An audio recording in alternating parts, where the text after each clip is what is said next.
ਜਿਹੜਾ ਸੱਚ ਨੂੰ ਸਮਝਣ ਵਾਲਾ, ਜੇ ਐਸਾ ਜਨਮਿਆ ਹੀ ਨਹੀਂ, ਐਸਾ ਗਿਆਨਵਾਨ ਪੁੱਤਰ ਪੈਦਾ ਹੀ ਨਹੀਂ ਹੋਇਆ, ਧੀ ਪੈਦਾ ਹੀ ਨਹੀਂ ਹੋਈ, ਸਤਿਗੁਰੂ ਕਹਿੰਦੇ ਵਿਧਵਾ ਕਸ ਨਾ ਭਈ ਮਾਤਾਰੀ। ਉਹ ਇਸਤਰੀ ਜਿਹਦੀ ਕੁੱਲ ਤੋਂ, ਜਿਹਦੀ ਕੁੱਖ ਤੋਂ ਐਸਾ ਪੁੱਤਰ, ਐਸੀ ਧੀ ਜਨਮੀ ਹੀ ਨਹੀਂ, ਉਹ ਇਸਤਰੀ ਵਿਧਵਾ ਕਿਉਂ ਨਹੀਂ ਹੋ ਗਈ? ਸ਼ਬਦ ਬੜਾ ਕਰੜਾ ਹੈ। ਹੁਣ ਇਸ ਨੂੰ ਸਮਝਣਾ, ਇਹਦੀ ਗਹਿਰਾਈ ਨੂੰ, ਕਿ ਉਹ ਇਸਤਰੀ ਵਿਧਵਾ ਕਿਉਂ ਨਹੀਂ ਹੋ ਗਈ ਜਿਹਦੀ ਕੁੱਖ ਤੋਂ ਐਸਾ ਸਿਆਣਾ ਪੁੱਤ ਨਾ ਪੈਦਾ ਹੋ ਸਕਿਆ, ਜਿਹਦੀ ਕੁੱਖ ਤੋਂ ਐਸੀ ਸਿਆਣੀ ਧੀ ਨਾ ਜਨਮ ਸਕੀ, ਗਿਆਨ ਨੂੰ ਵਿਚਾਰਨ ਵਾਲੀ, ਸੱਚ ਨੂੰ ਸਮਝਣ ਵਾਲੀ, ਵਿਚਾਰਨ ਵਾਲੀ, ਜਾਗਦੀ ਜ਼ਮੀਰ ਵਾਲੀ। क्यों? ऐसा क्यों?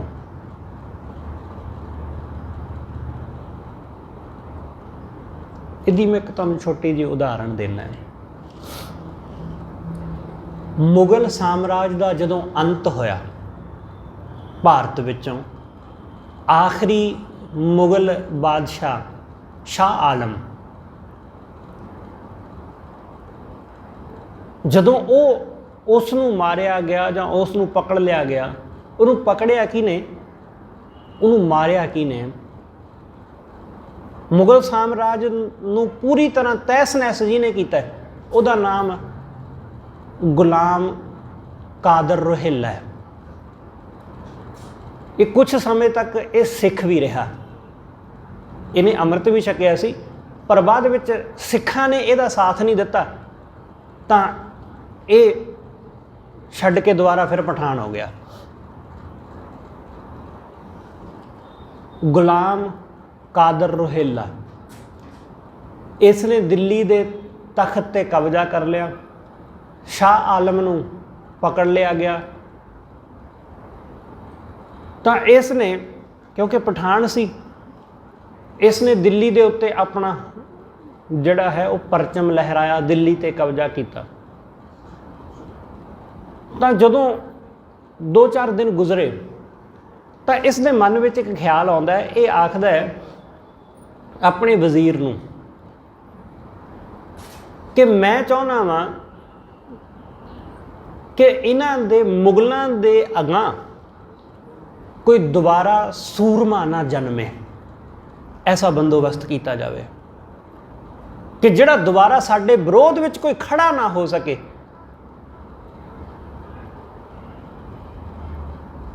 कि इन्हां दे दोबारा कोई ऐसा संभव है? अपने वजीर नाल सलाह करदा है कि ऐसा संभव है कि इन्हां दी कुल विच अगां कोई सूरमा ललकारन वाला पैदा ना होवे सानू। तो वजीर ने कहा कि इहदा एक ढंग है इस गल नूं पता करन दा कि इन्हां दे अगां सूरमा पैदा हो सकदा है जां नहीं। रोहिल्ले ने कहा कि वह की है। उसने इनू स्कीम दस दी, एक तरीका दस दिता। जिन्नियां मुगलों दियां, मुगल बादशाहां दियां उत्थों दियां इस्त्रियां सन जिहड़ियां मुगली हरम विच रहिंदियां सी, उन्हां सारियां नूं इकट्ठा कर लिया गया। जिन्नियां भी 10-20 इस्त्रियां, क्योंकि उदों कई ते विआह कराउंदे सन बादशाह, सारियां इस्त्रियां इकट्ठियां कर लिया गया। ते गुलाम कादर रोहिल्ला वो अपने कपड़े उतार के एक पलंग दे उत्ते लेट गया, अपने सराहने रख ली उन्हें एक नंगी तलवार, तो उन्होंने इस्त्रियां नूं कहंदा कि तुसी निर्वस्त्र हो के मेरे सामने नाच करो, मेरे सामने नग्न हो के नाच करो। तो कुछ जिहड़ियां सन वो रोण लग पईयां, रोण कुरलाउण लग पईयां कि एडा कहर ना कर साडे उपर, साडी इज्जत नूं इवें तार तार ना कर। कुछ ये कह के रोण लग पईयां, कुछ वो मौत तो डरदियां उन्होंने नचना शुरू कर दिता, कुछ वो बददुआवां देण लग पईयां कि तेरा कख ना रहे, तेरा बेड़ा गर्क हो जाए, कुछ इस तरह। ਇਹ ਸਿਲਸਿਲਾ ਕਈ ਦਿਨ ਚੱਲਿਆ। ਰੋਜ਼ ਰੁਹੇਲਾ ਆਪਣੇ ਪਲੰਘ ਤੇ ਲੇਟ ਜਾਂਦਾ, ਕੋਲ ਕਿਰਪਾਨ ਰੱਖ ਲੈਂਦਾ ਨੰਗੀ, ਰੋਜ਼ ਉਹਨਾਂ ਨੂੰ ਨੱਚਦਿਆਂ ਦੇਖਦਾ, ਉਹ ਰੋਜ਼ ਉਹਦੇ ਸਾਹਮਣੇ ਨੱਚਦਿਆਂ। ਕਈ ਦਿਨ ਇਹ ਸਿਲਸਿਲਾ ਚੱਲਦਾ ਰਿਹਾ, ਕਈ ਦਿਨ। ਤਾਂ ਉਹ ਰੋਂਦੀਆਂ, ਕੁਰਲਾਉਂਦੀਆਂ, ਕਈ ਤੇ ਮੌਤ ਤੋਂ ਡਰਦੀਆਂ ਨੱਚਦੀਆਂ, ਪਰ ਕਿਸੇ ਦੀ ਹਿੰਮਤ ਨਹੀਂ ਪਈ ਕਿ ਉਸ ਨੂੰ ਲਲਕਾਰ ਸਕਣ। ਰੁਹੇਲੇ ਨੂੰ ਕਿਸੇ ਦੀ ਹਿੰਮਤ ਨਹੀਂ ਪਈ ਕਿ ਉਸ ਨੂੰ ਲਲਕਾਰ ਸਕਣ। ਨੰਗੀ ਤਲਵਾਰ ਉਹਦੇ ਕੋਲ ਪਈ ਹੈ, ਉਹ ਸੌਂ ਜਾਂਦਾ ਕਈ ਵਾਰੀ,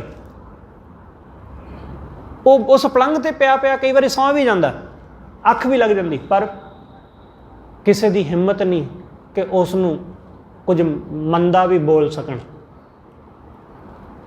ਜਦੋਂ ਕਈ ਦਿਨ ਇਹ ਸਿਲਸਿਲਾ ਜਾਰੀ ਰਿਹਾ ਤਾਂ ਅਖੀਰ ਫਿਰ ਗੁਲਾਮ ਕਾਦਰ ਰੁਹੇਲੇ ਨੇ ਆਪਣੇ ਵਜ਼ੀਰ ਨੂੰ ਅਤੇ ਉਹਨਾਂ ਸਾਰੀਆਂ ਔਰਤਾਂ ਨੂੰ ਸੰਬੋਧਨ ਕਰਕੇ ਕਿਹਾ ਕਿ ਮੈਨੂੰ ਡਰ ਸੀ ਕਿ ਕਿਤੇ ਤੁਹਾਡੇ ਵਿੱਚ ਦੁਬਾਰਾ ਕੋਈ ਮੁਗਲ ਐਸਾ ਨਾ ਪੈਦਾ ਹੋ ਜਾਵੇ ਜਿਹੜਾ ਮੇਰੇ ਵਿਰੁੱਧ ਖੜਾ ਹੋਵੇ, ਪਰ ਮੈਨੂੰ ਹੁਣ ਇਸ ਗੱਲ ਦਾ ਪੂਰਾ ਭਰੋਸਾ ਹੋ ਗਿਆ ਕਿ ਤੁਹਾਡੀ ਕੁੱਖ ਤੋਂ ਸੂਰਮਾ ਕਦੇ ਜੰਮ ਹੀ ਨਹੀਂ ਸਕਦਾ।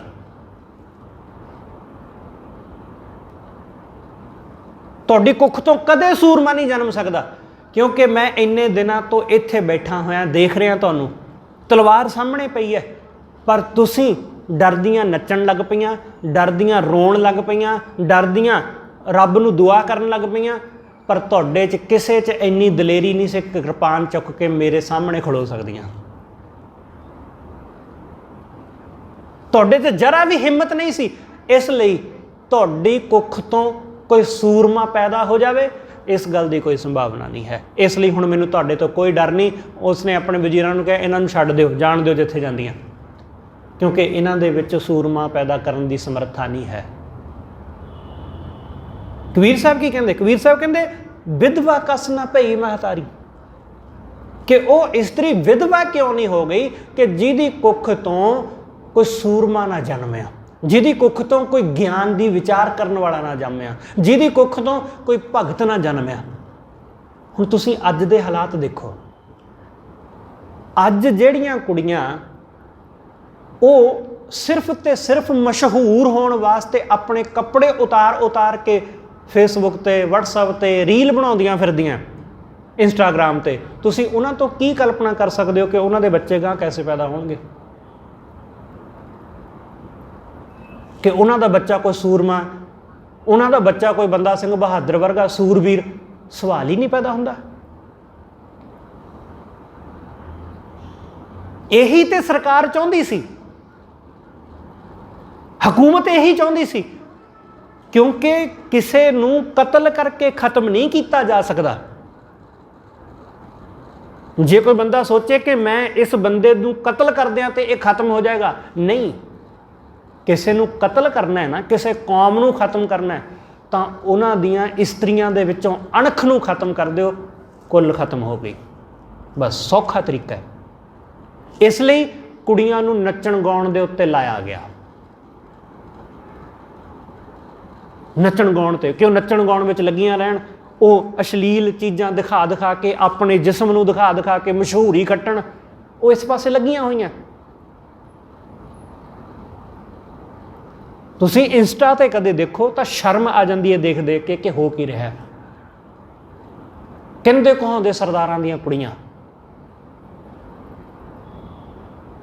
ਤੇ ਉਹਨਾਂ ਤੋਂ ਤੁਸੀਂ ਕਲਪਨਾ ਕੀ ਕਰ ਸਕਦੇ ਹੋ ਕਿ ਇਹਨਾਂ ਦੀ ਕੁੱਖ ਤੋਂ ਗਾ ਸੂਰਮਾ ਪੈਦਾ ਹੋਏਗਾ, ਭਗਤ ਪੈਦਾ ਹੋਏਗਾ। ਤੇ ਇਕੱਲਾ ਕੁੜੀਆਂ ਦਾ ਇਹ ਹਾਲ ਨਹੀਂ, ਮੁੰਡਿਆਂ ਦਾ ਵੀ ਗਾਂ ਇਹੀ ਹਾਲ ਹੈ। ਇਸ ਲਈ ਕਬੀਰ ਸਾਹਿਬ ਕਹਿੰਦੇ ਫਿਰ ਉਹ ਇਸਤਰੀ ਜੋ ਆਪਣੀ ਕੁੱਖ ਤੋਂ ਕਿਸੇ ਗਿਆਨੀ ਨੂੰ, ਕਿਸੇ ਸੂਰਮੇ ਨੂੰ ਜਾਣ ਹੀ ਨਾ ਸਕੀ, ਤਾਂ ਫਿਰ ਉਹਦੇ ਨਾਲੋਂ ਤੇ ਚੰਗਾ ਉਹ ਵਿਧਵਾ ਹੀ ਹੋ ਜਾਂਦੀ। ਜੇ ਕੁੱਲ ਪੂਤ ਨਾ ਗਿਆਨ ਵਿਚਾਰੀ, ਵਿਧਵਾ ਕਸ ਨਾ ਭਈ ਮਹਤਾਰੀ, ਕਿ ਉਹ ਵਿਧਵਾ ਕਿਉਂ ਨਹੀਂ ਹੋ ਗਈ, ਕਿ ਇਹਦੇ ਨਾਲੋਂ ਚੰਗਾ ਕਿ ਉਹ ਵਿਧਵਾ ਹੀ ਰਹਿ ਲੈਂਦੀ। ਉਹ ਆਪਣੀ ਸੁੰਦਰਤਾ, ਆਪਣੇ ਸਰੀਰ ਨੂੰ ਗਵਾਉਂਦੀ ਹੋਈ ਨਾ ਕਦੇ। क्योंकि किसी बच्चे नूं जन्म देना अपनी जवानी नूं बर्बाद करना है, अपने जीवन नूं बर्बाद करने के बराबर है, क्योंकि जवानी ओहो जिहा शरीर नहीं रहेगा मुड़ के। इसलिए अज दे समय विच बहुतियां लड़कियां जिहड़ियां ने वो छेती किते बच्चे नूं जन्म देना नहीं चाहुंदियां, इसलिए क्योंकि जवानी नहीं रहेगी फिर ओहो जी।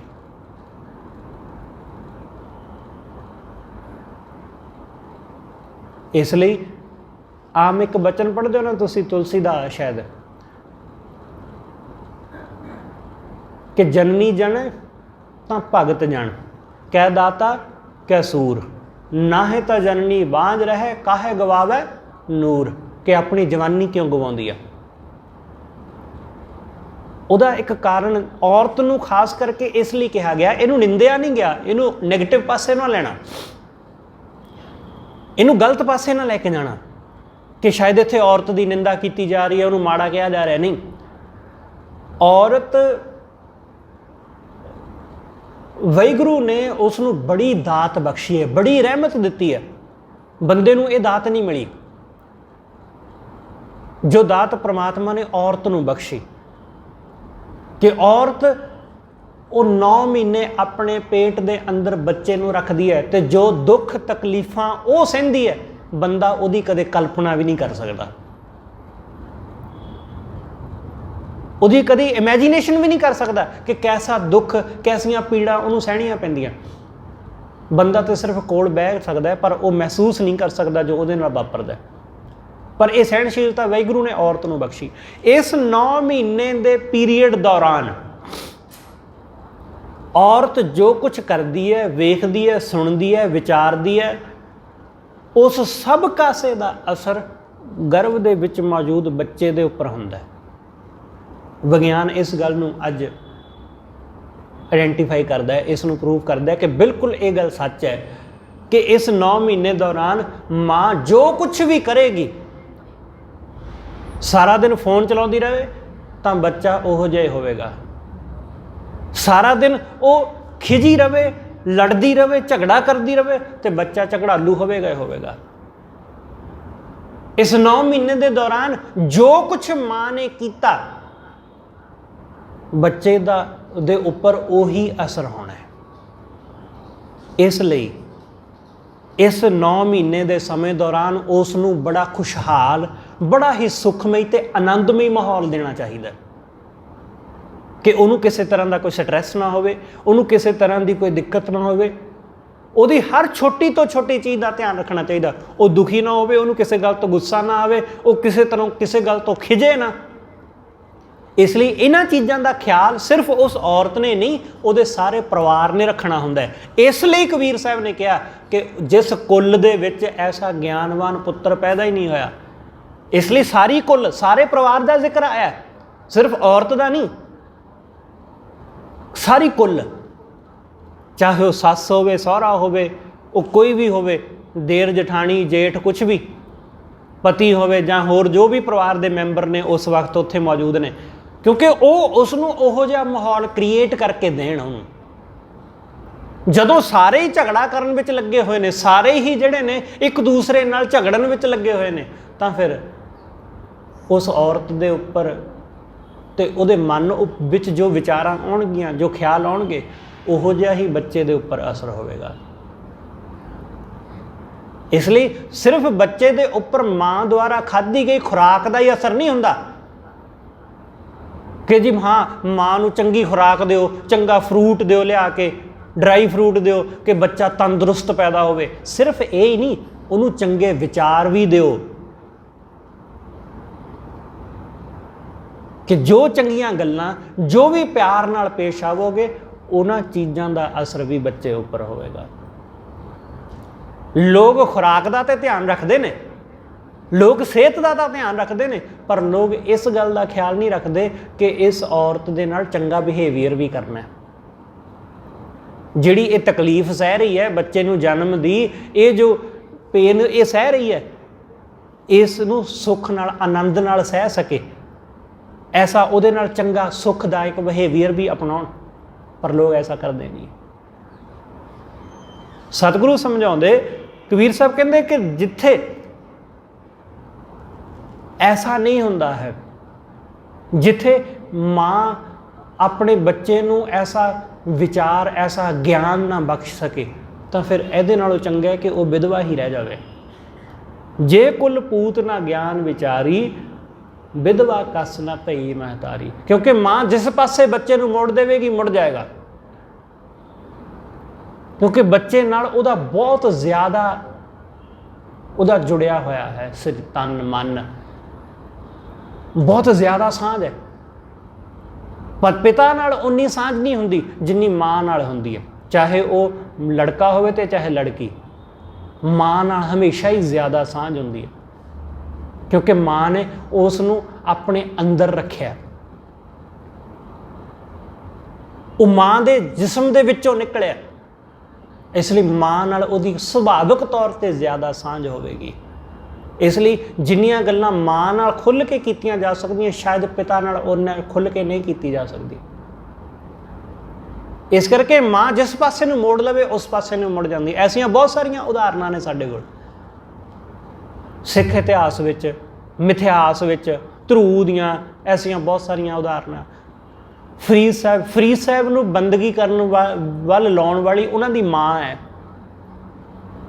ਮਾਂ ਨੇ ਲਾਇਆ। ਐਸੇ ਬਹੁਤ ਸਾਰੇ ਸੂਰਮੇ, ਉਹਨਾਂ ਦੀ ਮਾਂ ਨੇ ਇਸ ਪਾਸੇ ਪ੍ਰੇਰਿਤ ਕੀਤਾ ਤਾਂ ਉਹ ਆ ਸਕੇ। ਧਰੂ ਉਹਦੀ ਮਾਂ ਪ੍ਰੇਰਦੀ ਹੈ ਤਾਂ ਧਰੂ ਭਗਤ ਕਹਿਲਾਉਂਦਾ ਹੈ, ਭਗਤ ਬਣਦਾ ਹੈ। ਇਸ ਤਰ੍ਹਾਂ ਹੋਰ ਬੇਅੰਤ ਮਾਤਾਵਾਂ ਨੇ ਐਸੀਆਂ, ਮਾਤਾ ਗੁਜਰ ਕੌਰ ਜੈਸੀਆਂ, ਸਾਹਿਬ ਕੌਰ ਜੈਸੀਆਂ, ਮਾਤਾ ਸੁੰਦਰੀ ਜੈਸੀਆਂ ਬੇਅੰਤ ਮਾਤਾਵਾਂ, ਮਾਤਾ ਖੀਵੀ ਵਰਗੀਆਂ, ਕਿਉਂਕਿ ਉਹਨਾਂ ਨੇ ਬੜੀ ਘਾਲਣਾ ਘਾਲੀ ਹੈ। ਇਸ ਕਰਕੇ ਸਤਿਗੁਰੂ ਕਹਿੰਦੇ ਜਿਸ ਕੁੱਲ ਵਿੱਚ, ਜਿਸ ਕੁੱਖ ਤੋਂ ਗਿਆਨੀ ਪੁੱਤਰ ਕੋਈ ਸੂਰਮਾ ਪੈਦਾ ਹੀ ਨਹੀਂ ਹੋਇਆ, ਇਹਦੇ ਨਾਲੋਂ ਚੰਗਾ ਹੈ ਕਿ ਉਹ ਇਸਤਰੀ ਕਿਸੇ ਨੂੰ ਜਣਦੀ ਨਾ। ਵਿਧਵਾ ਕਸ ਨਾ ਪਈ ਮਹਤਾਰੀ, ਉਹ ਵਿਧਵਾ ਕਿਉਂ ਨਹੀਂ ਹੋ ਗਈ? ਜੇ ਨਰ ਰਾਮ ਭਗਤ ਨਹਿ ਸਾਧੀ, ਜਿਸ ਬੰਦੇ ਨੇ ਪ੍ਰਮਾਤਮਾ ਦੀ ਭਗਤੀ ਸਾਧੀ ਨਹੀਂ, ਜਨਮਤ ਕਸ ਨਾ ਮੂਹ ਅਪਰਾਧੀ, ਉਹ ਜਨਮਦਿਆਂ ਹੀ ਕਿਉਂ ਨਾ ਮਰ ਗਿਆ? ਉਹ ਜਨਮਦਿਆਂ ਹੀ ਕਿਉਂ ਨਾ ਇਸ ਦੁਨੀਆ ਤੋਂ ਚਲਾ ਗਿਆ?